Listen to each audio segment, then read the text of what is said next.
There is a question you may have never allowed yourself to answer. What is it that you most reject in your mother? It could be a personality trait, a repeated behavior, or a wound that never healed. But what few people realize, and what Jung tried to teach us, is that what disturbs us the most is not always only hers. Very often what we strongly condemn in our mother is actually a reflection of what lives hidden inside of us. This is the realm of the maternal shadow, the invisible, repressed side of our psyche that reveals itself precisely in what we criticize, reject, and judge. Throughout life, each of us carries within an archetypal image of the mother. This image is not just the real flesh and blood woman, but a psychic construction that holds both tenderness and severity, both nourishment and abandonment. And it is upon this inner figure that we project our most intense emotions. When we look at our mother with resentment, disdain, or with a mixture of love and pain, we are actually standing before a mirror. What we see in her, and cannot bear, often speaks more about us than we dare admit. But what happens when we deny this reality? What happens when we spend our lives trying not to repeat our mother's mistakes? More often than not, we end up becoming exactly what we swore we would never be. You might notice yourself being just as controlling as she was, or just as distant, as you promised you wouldn't be. Perhaps without realizing it, you've been drawn to relationships with people who repeat the same patterns of criticism, coldness, or pressure that hurt you in childhood. This is not coincidence. It is the mechanism of projection. When we deny a part of ourselves, the unconscious finds a way to bring it back, projecting it onto the people closest to us, partners, friends, bosses, colleagues. And this is where the cycle of suffering intensifies, because no matter how many times you distance yourself from your mother, no matter how many boundaries you set, as long as you refuse to face the maternal shadow within you, you will continue to repeat the same patterns like an endless echo. This is why so many of us live with a constant sense of guilt and self-criticism. Deep down, it is not only our mother's voice echoing in our minds, it is also the voice of the part of us that rejects her, while at the same time embodying. Carl Jung used to say that what we most strongly condemn in others is exactly what we most need to integrate within ourselves. But integrating the shadow is not about justifying or excusing harmful behaviors. It is not about romanticizing trauma or absolving someone of responsibility. It is, instead, about recognizing that when we reject certain aspects of our mother, we also reject certain aspects of ourselves. If we despise her rigidity, we also deny our own ability to be firm. If we dismiss her vulnerability, we also reject our own sensitivity. If we hate her need for control, we suppress our own strength to lead. This is the psychological cost of repression, a life lived in inner conflict, a mind that strives to be perfect but carries the weight of constant self-judgment, a soul that longs for freedom but remains trapped by what it refuses to acknowledge. This is why so many people feel perpetually divided, trying to escape their mother's shadow, yet carrying it as an invisible inheritance. Perhaps you've felt this in subtle ways. Maybe, in the middle of an argument with your partner, you caught yourself saying the exact same words your mother once said to you. Or maybe, when facing your own child, you felt a rigidity or fear emerge that you didn't even know lived inside you. This is the call of the shadow. It shows up in those small repetitions, in the moments we lose control, in the situations where we promised to be different but ended up acting the same. The path of integration begins with the courage to look inward. And that look is never comfortable. It requires asking yourself, in what part of my life am I similar to what I most condemn in my mother? That single question can already be transformative because it breaks the cycle of denial. It opens the door to awareness. A simple yet powerful exercise is to write down 3 qualities or traits you most criticize in your mother. Write them without filters, without judgment, just what comes to mind first. Then ask yourself, in what way do these same traits appear in me, even in small doses, even indirectly? Perhaps you are not as controlling as she was, but you notice that in moments of insecurity, you try to control your environment. Perhaps you are not as emotionally cold as she was, but when you fear rejection, you tend to pull away from others. The point of this exercise is not to increase your guilt, but to create space for recognition, because true freedom is not born from denial, it is born from integration. When we can see in ourselves the rigidity, the vulnerability, the fear, or the coldness we criticized in her, we gain the chance to transform these aspects. What once seemed destructive can, when integrated, become a source of strength. Rigidity can turn into firmness. Vulnerability can become deep empathy. The need for control can evolve into conscious leadership. By accepting the maternal shadow, we do not become identical to what we once rejected. On the contrary, we become more whole. We stop living under the constant need to prove that we are not like our mothers. We stop repeating unconscious patterns because we no longer need to run from them. And this is the essence of profound self-knowledge, realizing that within us live both the light and the shadow of those who shaped us. When we look at the maternal shadow, we enter a delicate territory of the psyche, guilt. Many people live trapped in the belief that by acknowledging their wounds connected to their mother, they are being ungrateful, disrespectful, or unfair. This guilt, quiet yet persistent, is one of the greatest obstacles to healing. It silences us, it makes us accept patterns of self-sabotage, and it prevents us from seeing clearly what is really happening inside of us. But here is the truth. Recognizing the shadow aspects of your relationship with your mother does not mean condemning her. Above all, it means freeing yourself from the unconscious cycle of repression and judgment. This liberation begins when we accept that every human being is ambiguous. Your mother, just like you, carries both light and shadow. The more you insist on seeing her only as a villain or only as a saint, the further away you will be from the truth. Psychic reality is paradoxical. Your mother could have given you love, and at the same time caused you pain. She could have been a source of protection and also of fear. She could have been both inspiration and wound. Recognizing this duality is the first step toward emotional maturity. But how do we deal in practice with this ambivalence? One of the most powerful ways is symbolic reinterpretation. Instead of looking at what you most reject in your mother as something that must be erased, begin to see it as a key for transformation. Ask yourself, what does this trait reveal about me? If your mother was excessively critical, perhaps it exposes your own tendency toward perfectionism. If she was emotionally distant, maybe it shows your own difficulty in handling intimacy. What seemed like only her flaw is, in truth, a lens through which you can see hidden areas of your own life. At this point, the shadow stops being an enemy and becomes an ally. The role of the shadow is not to destroy us, but to complete us. The psyche is always seeking wholeness, and to achieve it we must reclaim the parts we left behind in the dark. This journey, though demanding, grants us something priceless, self-leadership.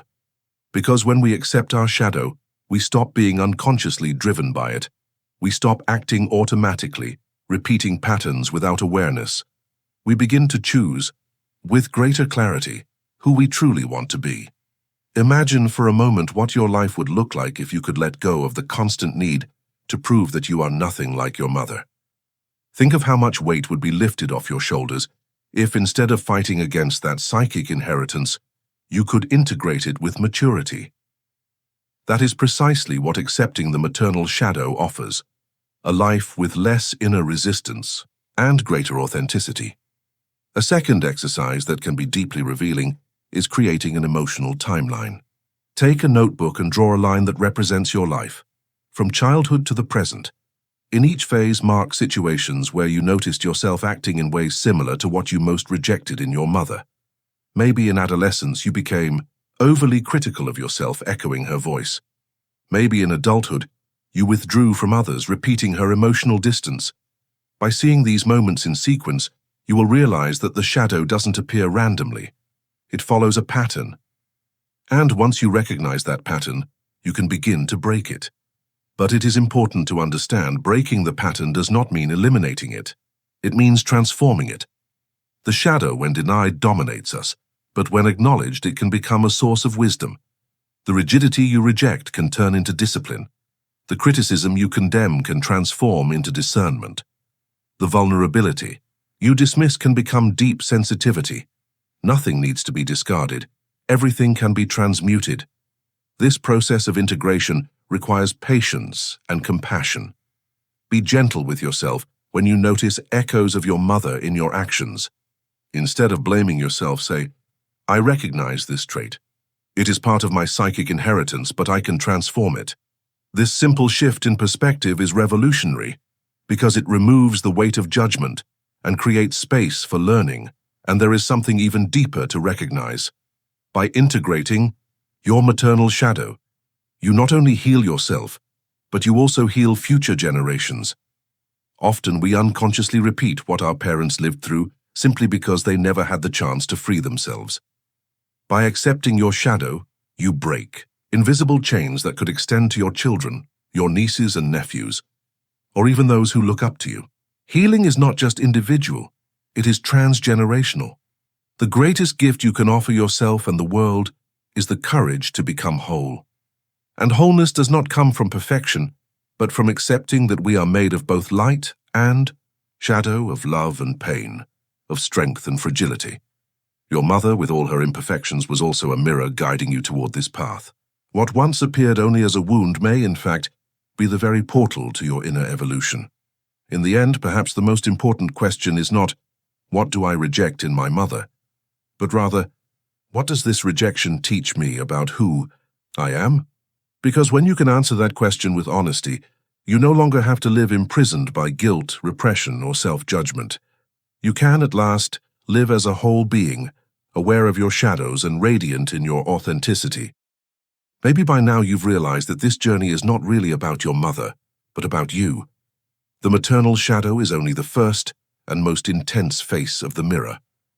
Through it, you learn to see the hidden parts of yourself, to accept the complexity of your own nature, and to understand that true maturity is not about escaping the marks you've inherited, but about using them as raw material for your own transformation. When Jung spoke of individuation, he wasn't describing a path toward perfection, but a path toward wholeness.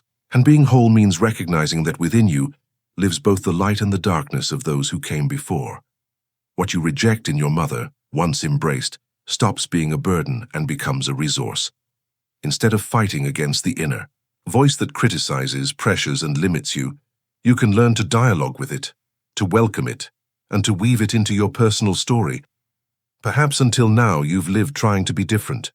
Maybe you've spent years promising yourself, "I will never be like my mother," but that promise, even though it feels like freedom, is actually a prison. Because as long as you fight against what you reject, you're still ruled by it. Real freedom doesn't lie in denying your psychic inheritance, but in consciously transforming. Imagine just for a moment what it would be like to live without that weight.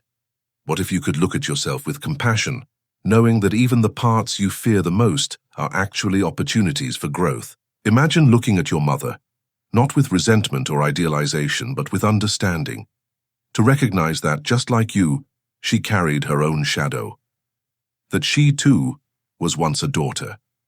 That behind every harsh gesture, every cutting word, there was a story, a pain, a limitation that may never have been healed.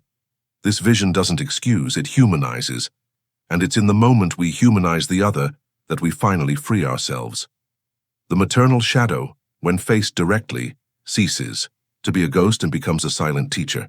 It teaches that everything we reject can be reintegrated. It shows that our deepest wounds can open portals to wisdom. It reveals that we are not only victims of history, but also creators of new destinies. And this is why the healing process doesn't end with you. Every step you take toward acceptance and self-knowledge extends to the generations that follow. You might not notice it right away, but your children, your friends, your partners will feel the difference. Because when you become whole, you begin to offer the world a truer, freer, more loving presence. Individual healing always spreads outward, like waves touching everyone around you. So now I invite you to a symbolic act.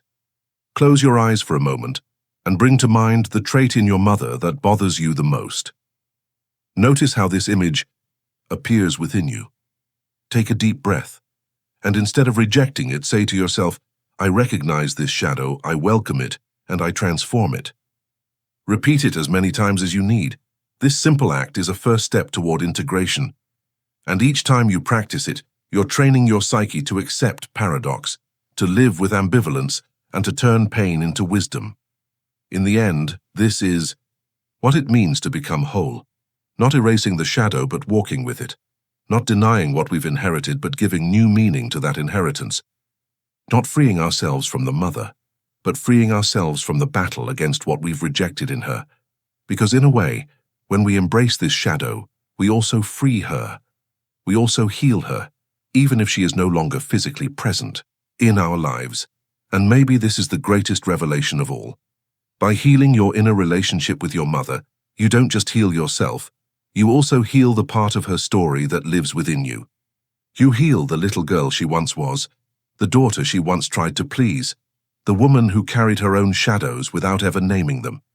You become a link of transformation in a chain of generations. So if until now you've been living caught between guilt, repression, and self-judgment, know that there is a gentler way forward. A way where you no longer need to fight against your mother inside you, but can finally walk beside her. Not as an enemy, but as a part of your psyche that, once acknowledged, guides you into a more authentic and free life. And I'll leave you with this final reflection. In the mirror of your mother, you will always find fragments of yourself. Some that make you proud, others that make you uncomfortable.